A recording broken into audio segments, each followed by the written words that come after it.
My name is Jean-Francis Caglia, and I'm the chef owner of Provence Marina-side restaurant. We've been in business for 21 years in Vancouver.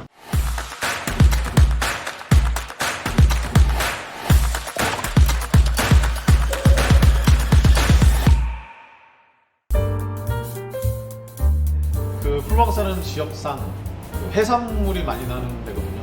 그러니까 해산물을 가지고 특히 여기 밴쿠버도 해산물이 많이 나기 때문에 그런 재료적인 공동 분모가 있고 플레이버나 이런 측면에서는 프랑스 다른 지역보다는 좀 라이트한.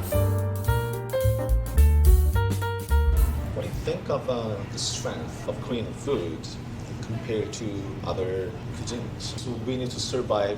We need to compete to other cuisines too. Right. Same of the French, you know. So in Vancouver, I think there's about maybe 10 to 15 French restaurants. That's it. Yeah.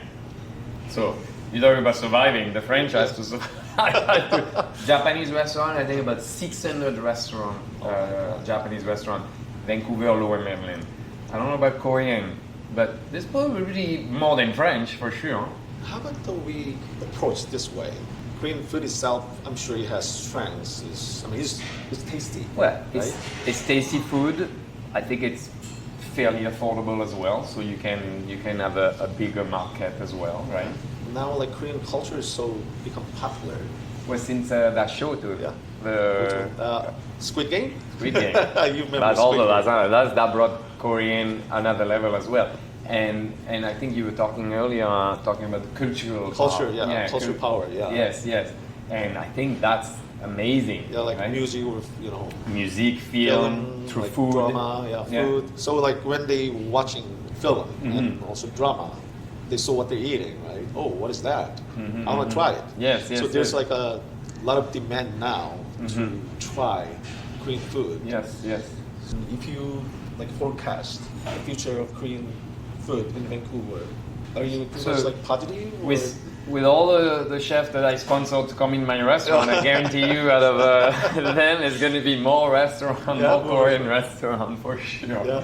It's the same of Japanese food, you know.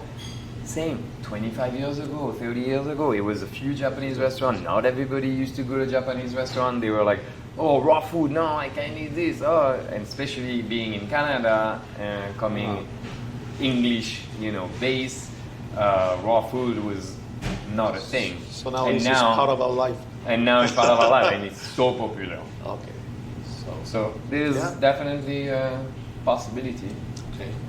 On the other hand, you tried many Korean restaurants, I believe. And is there anything like you can recommend the owners or for like improvement for the business? Maybe in general, service would be the thing that they need a bit of an improvement of, because most of your client base, whether they're Korean or non-Korean or anybody, they're still used to the service we get in most restaurants in Vancouver, let's say. And then they may go to a Korean restaurant and the service, or I've experienced myself sometimes that the service may lack a little bit.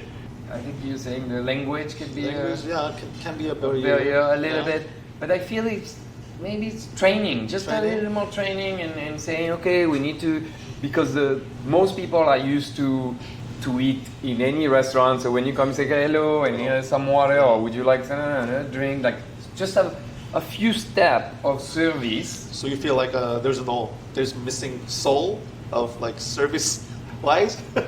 I don't say all restaurant, and you've grown out of that actually, right? So service. Yeah, mainly so. Mainly service.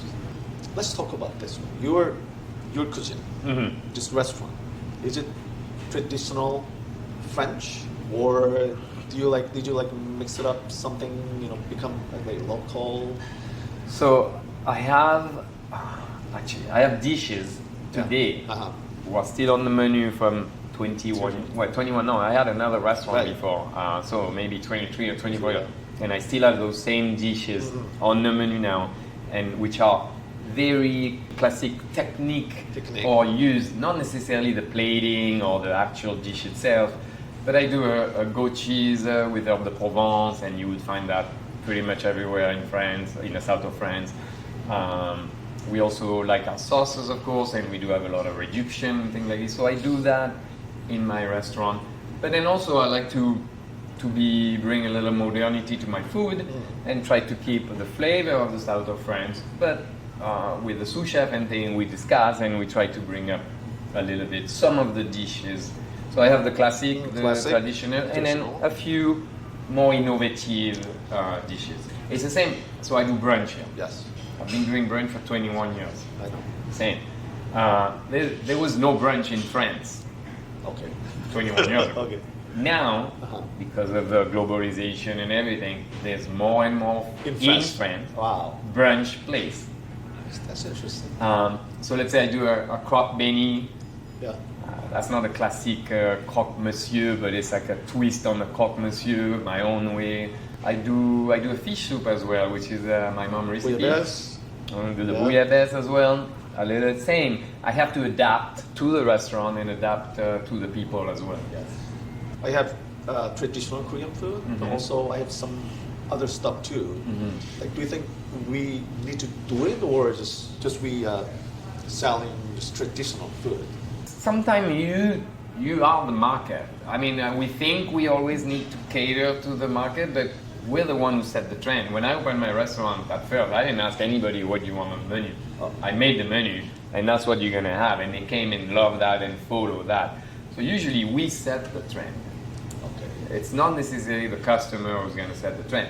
Well, if you put an innovative dish and people don't like it or don't order it or this and that, eventually you just take it out and then you bring another one. But sometimes you bring something and people love it and then they want it again and again and again and again. So you are the set trender, not the... So I mean, today, like new things or fusion food become tradition for tomorrow. We think tradition made before that So- the moment there was like not that there was a new thing. Right. And time goes and everybody loves it, then Yeah, it becomes so- tradition. So then I would say it's more about maybe evolution. Evolution. So we are best.